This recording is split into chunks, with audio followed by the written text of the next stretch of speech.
Hi friends, मैं Akshay best point classes में आपका स्वागत करता हूँ। आज हम लोग क्लास 9 के बहुपद चैप्टर को पढ़ेंगे।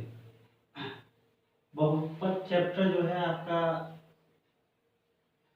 इसका डिटेल हम डिफाइन करेंगे, जिससे आगे चल के बहुपद में आपको प्रॉब्लम नहीं होगा फ्रेंड्स। जैसे यहाँ लिखा हुआ फ्रेंड्स, बीजगणित पद, इसको हम लोग अलजेब्रिक टर्म बोलते हैं। पहले यहाँ पे हम इसका डिफाइन किए हैं। बीजगणित संकेतों अर्थात चर और संख्याओं का गुणनफल को बीजगणितीय पद या केवल पद कहते हैं। जैसे कुछ उदाहरण हम यहाँ पे लिखे हुए friends, 2x 4xy minus 5p square Q square. इसको हम देखेंगे कैसे हम बहुपद में इसको सॉल्व करते हैं। जैसे ये 2x है, तो 2x को हम लिख सकते हैं बहुपद में 2 इंटू एक्स। ये डिटेल सॉल्यूशन हम कर रहे हैं फ्रेंड्स। 4xy, इसको कैसे लिख सकते हैं? 4 इंटू एक्स इंटू वाई।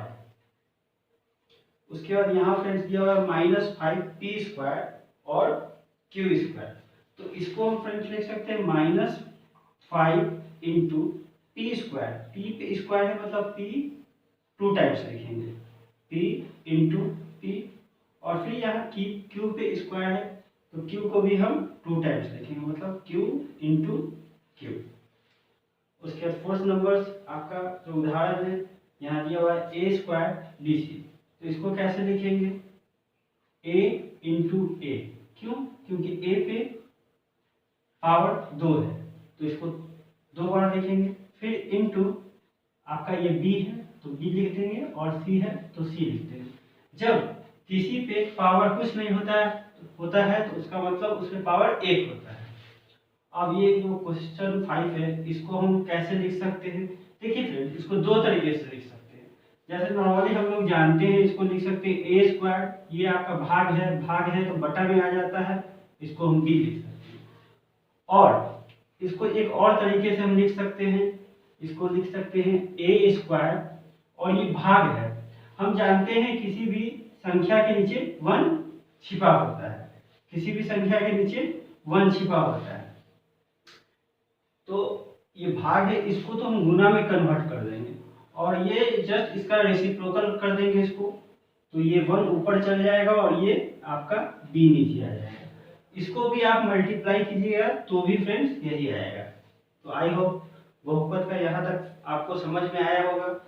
अब हम कुछ और आगे क्वेश्चन को सॉल्व करेंगे, या डिटेल मेथड में हम सॉल्व कर रहे हैं। आज तो इसका मेथड हम बताएंगे फ्रेंड्स, फिर आगे चल के और डिटेल वे में हम समझाएंगे कि आगे क्या और कैसे हम बहुपद को सॉल्व करते हैं।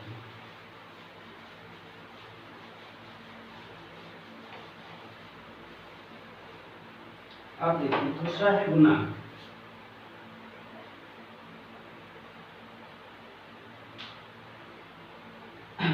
गुणांक को हम इंग्लिश में बोलते हैं कोएफिशिएंट।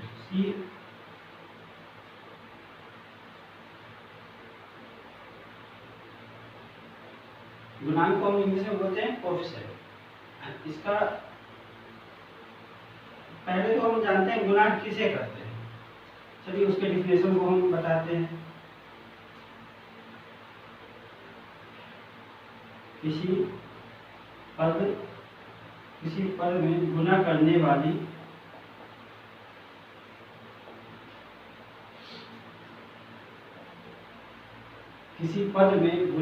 वाली जो संख्या होती है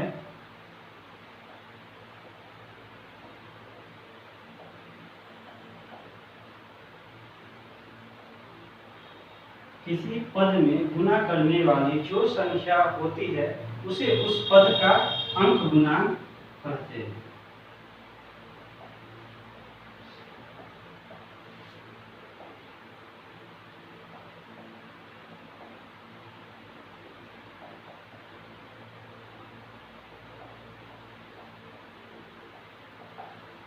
देखिए, किसी पद में गुना करने वाली जो संख्या होती है उसे उस पद का अंक गुणांक कहते हैं।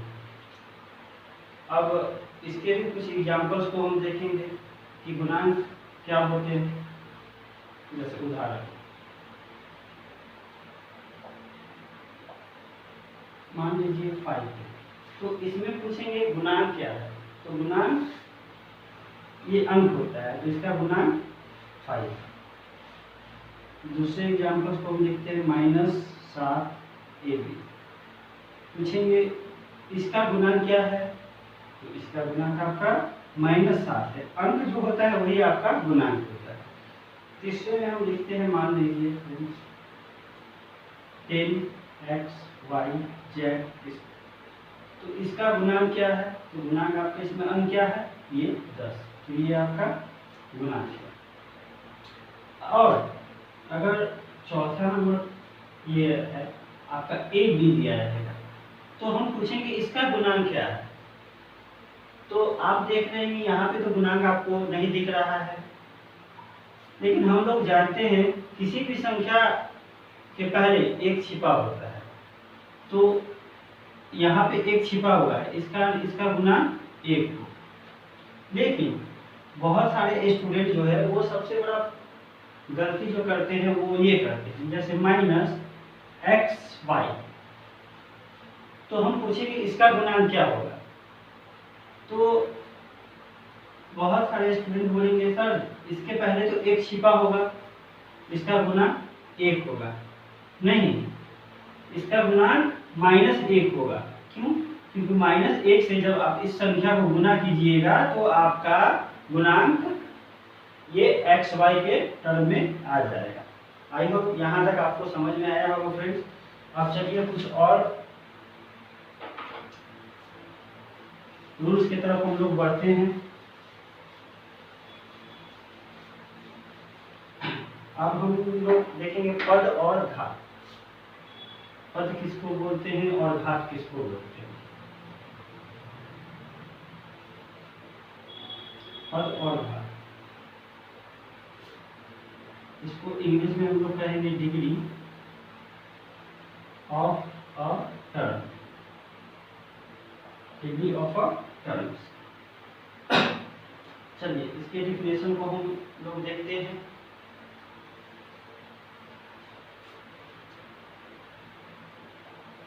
पद के सभी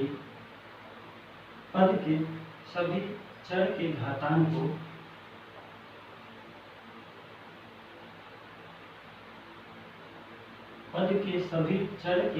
घातांक को का योगफल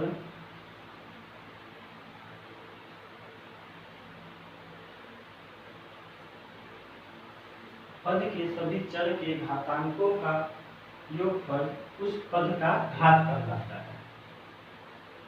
उस पद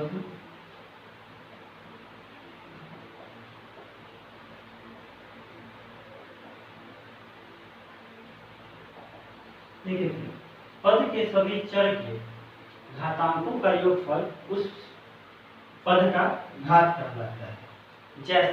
जैसे में कुछ हम उदाहरण को बताएंगे जिससे आपको और अच्छे से समझ में आएगा।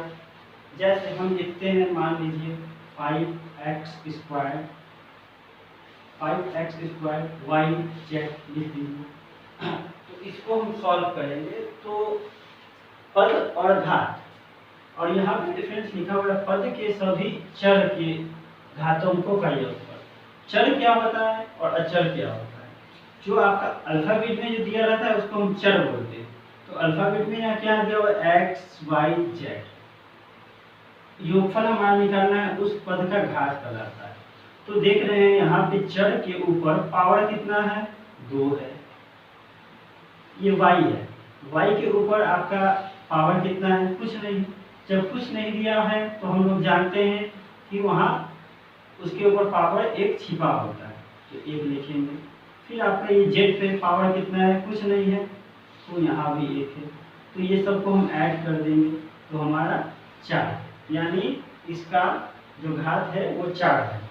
चलिए कुछ और हम एग्जाम्पल की तरफ बढ़ते हैं। ये मान लीजिए पहला था। अब दूसरे एग्जाम्पल की तरफ हम बढ़ते हैं।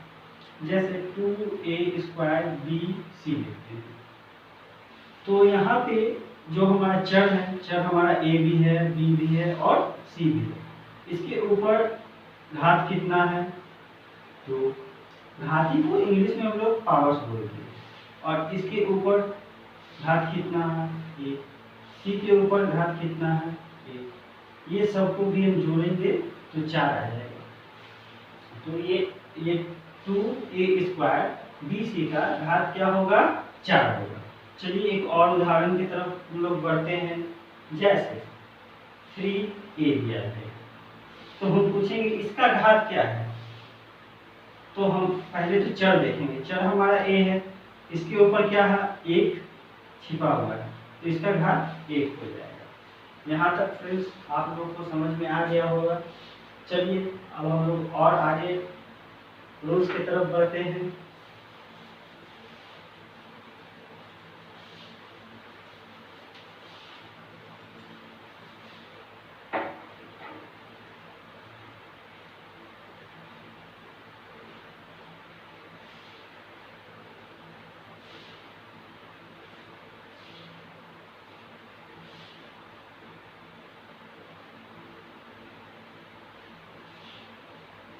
देखिए सजातीय और विजातीय पद, जिसको हम लोग इंग्लिश में लाइक एंड अनलाइक टर्म बोलते हैं, जो आपने कभी ना कभी पढ़ा होगा।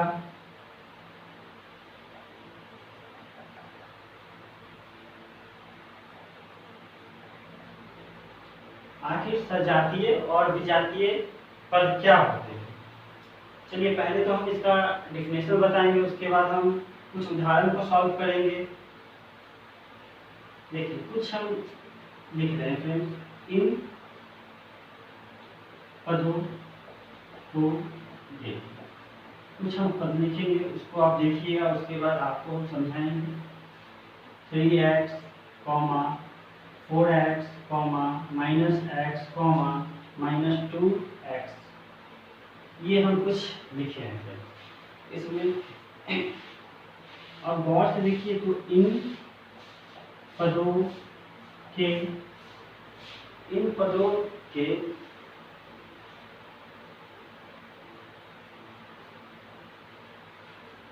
x, यहाँ देखिए x यहाँ भी है, x यहाँ भी है, x यहाँ भी है और x यहाँ भी है। इन पदों में x के साथ एक संख्या भी दिया हुआ। गौर से देखिए, तो x के साथ एक संख्या दिया हुआ है और किसी में एक संख्या नहीं दिया हुआ है। जब किसी में एक संख्या नहीं दिया होता है तो हम जानते हैं उसके साथ एक छिपा हुआ होता है, उसके साथ क्या है, एक छिपा हुआ होता है। तो यहाँ पे ये इसके सजातीय,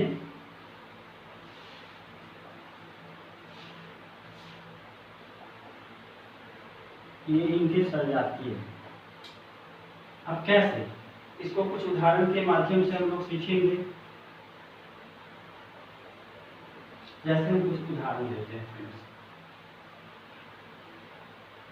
जैसे हम लिखते हैं 5a² -a²,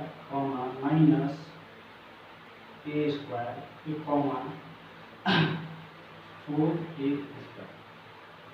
देखिए इसमें क्वेश्चन आपसे यही पूछा जाएगा कि ये जो उदाहरण 1 है, ये सजातीय है या विजातीय है, तो इसको कैसे पहचानेंगे।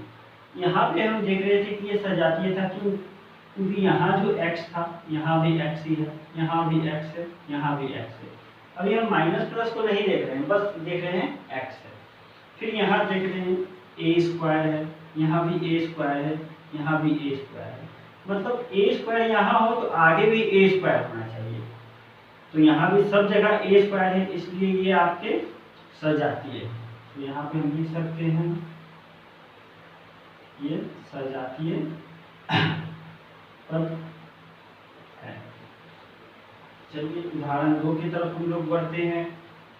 जैसे यहाँ मान लीजिए xy, -6xy 3/4xy, और भी बहुत सारे नंबर्स को हम लिख सकते हैं। तो यहाँ भी हम कॉमन टर्म देख रहे हैं, देखिए यहाँ फ्रेंड्स xy है, यहाँ भी आपका xy है, और यहाँ भी xy है, तीनों में हम देख रहे हैं xy आ रहा है, तो ये भी हमारा सजातीय पद है। तो यहाँ पे हम इसको डिफाइन कर देंगे, लिख देंगे कि यह एक सजातीय पद है। आई होप सजातीय क्या होते हैं वो आपको समझ में आ गया होगा। उसके बाद अब बचा विजातीय पद। विजातीय पद क्या होते हैं? वो भी बहुत आसान होते हैं फ्रेंड्स। चलिए हम लोग विजातीय पद को हम लोग डिफाइन करते हैं। चलिए इसको मिटा देते हैं। अब विजातीय पद क्या होते हैं, अब हम इन पदों को देखेंगे, उसके बाद आपको समझ में आ जाएगा कि विजातीय पद क्या है। अब इन पदों को देखते हैं।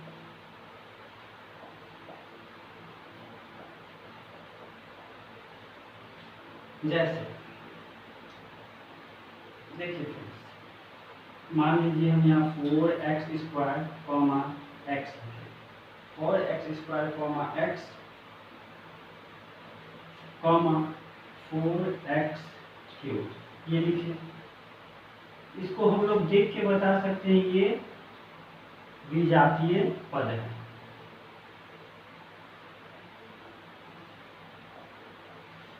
अब कैसे? क्योंकि अगर इसका हम गुणांक को हटा देते हैं, गुणांक क्या होता है अभी हम बताए थे फ्रेंड्स, क्योंकि यदि इसके